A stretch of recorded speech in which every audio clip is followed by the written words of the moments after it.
tí mò ń sọ mo ní social media yìí mo ló wà deceptive bẹ́ẹ̀ ṣe ń wò mí tẹ́ ń wo aṣọ tí mo wọ̀ yìí picture tí aṣọ yìí gbé jáde ṣe mọ̀ pé 3 different app ni mo wà yìí picture tí aṣọ yìí gbé jáde lórí Facebook mi ó yàtọ̀ sí tó gbé jáde lórí YouTube ó yàtọ̀ sí ti TikTok tẹ́ bá switch kúrò ẹ̀yin tẹ́ ń wò mí lórí Facebook tẹ́ bá sáré switch wá wò mí TikTok the same name náà ni mò ń jẹ́ lórí àwọn all other platform mi ṣóyè wá bẹ́ẹ̀ yẹn ẹ wá wo TikTok ẹ rí i pé aṣọ yìí ó brighter ní TikTok ju bó ṣe rí ní Facebook lọ ṣe wá rí YouTube yẹn YouTube fún ní another colour bẹ́ẹ̀ in the real sense in the real life of it kò tí ì sí ààbò kankan tó gbé the real colour aṣọ yìí jáde that is just figurative Facebook yẹn ò tiẹ̀ portray colour ẹ̀ rárá Facebook yẹn ṣe bí ipò ti ṣá ni ó jẹ́ kí aṣọ yẹn look as if pé ó ṣá and it's a very good cutting àǹkárá gidi ni but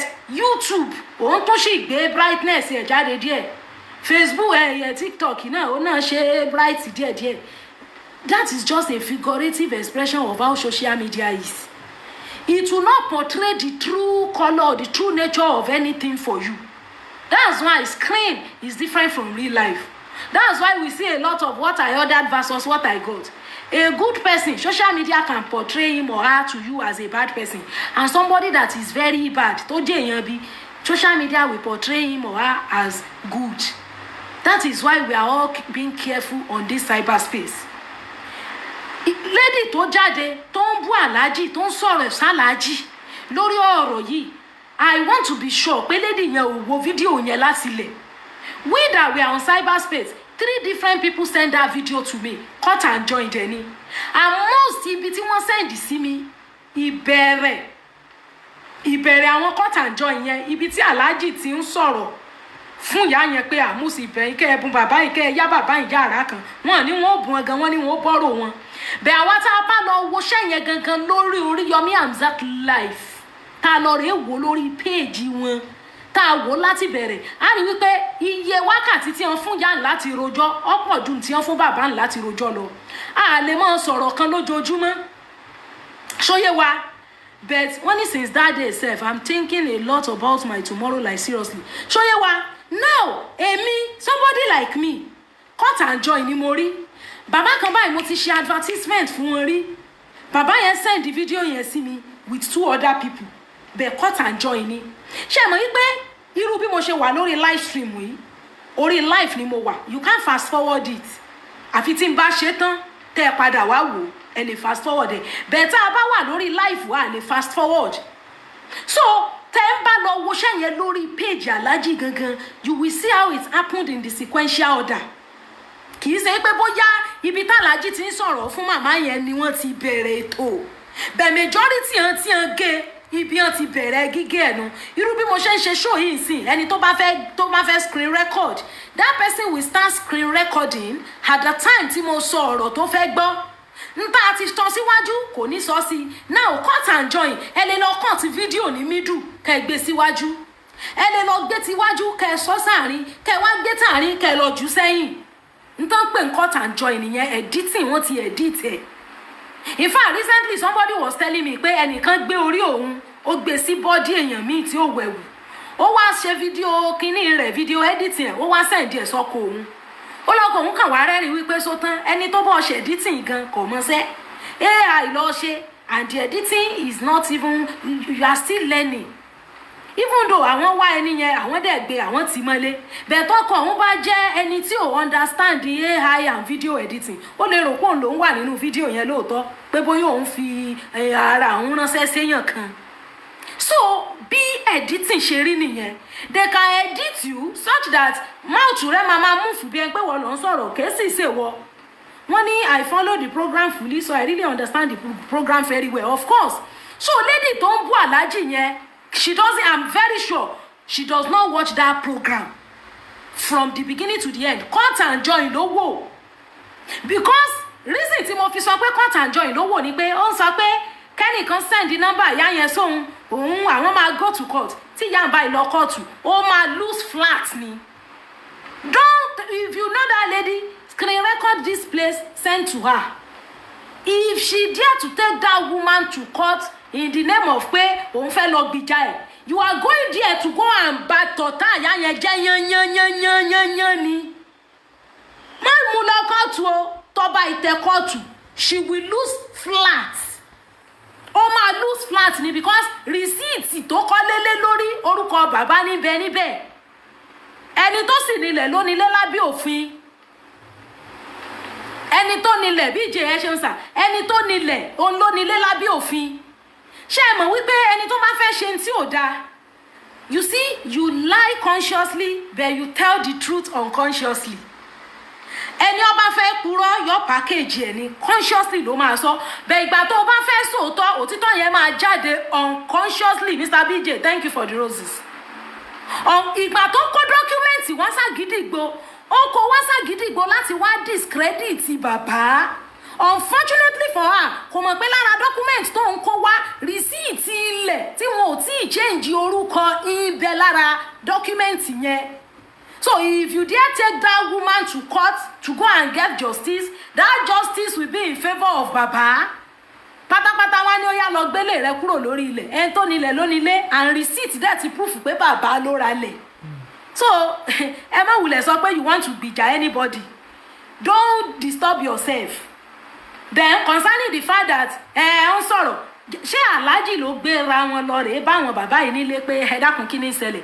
Alhaji sat down in his studio, he sat down in his office and people came with their burden and their issue. Jẹ́jẹ́lá Alhaji jókòó tí wọ́n gbọ́rọ̀ wọn wá. So let us always, when we do blogging, let us blog with facts. If you take mama to court, are you going to go to court with lies? You will go there with truth. You will give them facts. Will you take lies to the court? If you have ever been to the court, they face facts with figures. So by the time you get there, the documents will be presented. Tó bá tiẹ̀ jẹ́ pé documents sọ wípé ẹni tó nílẹ̀ ọ̀tọ̀, ẹni tó nílé ọ̀tọ̀, of course. But the judgment is going to be, the court will rule pé ẹni tó nílẹ̀ ló nílé anywhere. Tó o bá ti kọ́lé sórí ilẹ̀ èèyàn, ọba kọ́ ni pátápátá court á sọ fún ẹ kó lọ gbélé ẹ̀ kúrò ńbẹ̀. Ṣé wọ́n ń ṣòṣùkà rulé, wọ́n á demolish ẹ̀ náà ni. That woman will lose honorably. So you don't need to take her to court all in the name pé you want to defend her. When she only wanted to trend, how much does she have in her account? Who knows? You see, the thing is, we want fair justice. We want fair treatment for Baba. Baba might be a bad person. Money, Alhaji talk self that the woman removed the house from the land. Yes, Alhaji, Mr. Olorungbemi, of course, nǹkan tí Alhaji sọ yẹn, nǹkan tí òfin sọ nìyẹn. Ṣé mọ̀ pé àtìlẹ́ nìyá ti claim bọ́ọ̀n lòun ni. Bí Ọlọ́run tí ò ní fìyà jẹ bàbá ló ní kíyà yẹn kó dọ́kúmẹ́ǹtì wá of which receipt wà ń bẹ̀. Gbogbo orúkọ tó fi ra gravel ra sand ra gbára wo ṣe gbogbo ilé ìyá ti change ẹ̀ sórúkọ tara tiẹ̀ agreed. Torí ẹ̀ ni bàbá yẹn ṣe ń sọ wípé even tí ọ́fíìsà tó bá wọn sign dọ́kúmẹ́ǹtì ní 1970 ò bá tí ì kú tí 1970 yẹn tó tẹ́ ẹ bá kú town planning ò lè kú àwọn ò lọ town planning wọ́n bá wọn kó àwọn archive jáde because bàbá ò ní dọ́kúmẹ́ǹtì kankan lọ́wọ́. Baba has handed over everything to her, comrade Eshensa, and Baba has relied on her. So Baba ò rí nǹkan kan mú wá gidigbo. That is the reason why I said when you want to react on a case, on an issue, go and watch that video from the beginning. Don't rely on cut and join of content creators. Share live stream tí mo wà yìí, live stream ò jáwó, ẹ lọ béèrè. Pre-recorded cut and join àwọn tí wọ́n ń gẹ́ṣẹ́ 3 minutes 2 minutes 3 minutes 2 minutes yẹn náà ń pawó. So tẹ́ bá wà lórí live irú live stream tó máa ń ṣe lágídígbò tẹ́ bá screen record wọ́n bóyá 3 minutes kan tó kàn wá very interesting part of a story tẹ́ screen record ẹ̀ tẹ́ gé tẹ́ edit ẹ̀ tẹ́ share everything tẹ́ bá ti jùlẹ̀ báyìí ó ń lọ nìyẹn. Ó jáwó. Ìtó jáwó jù nìyẹn live stream ò jáwó. The only advantage of live stream ni pé bí mo yẹn ń sọ̀rọ̀ yìí ẹ lè pè wọlé a lè interact ká ṣe gbogbo ẹ̀. Bẹ́ẹ̀ tó bá yá ẹ̀rí àwọn èèyàn máa gé 10 minutes 5 minutes 10 minutes wọ́n máa jù sórí péjì wọn ń tọ́ jáwó nù. So àǹtí ń gé ṣẹ́hùn cut and join àǹtí yẹn wò. She watched the cut and join version of that video. Because if she watched it from the beginning, she would not be saying that Iya should go to court. If you take that with Iya to which court? You want to go and implicate her. Because the receipt in her hand proves that Baba was the one that bought that land. Some people can decide to support the Baba. It's not an issue. But lawyers argue with figures and facts. If you have any allegations against somebody, what do you have as an evidence? Where is your proof? So if you take her to court, the court will rule that whose name is on the document of the land, Baba's name is there.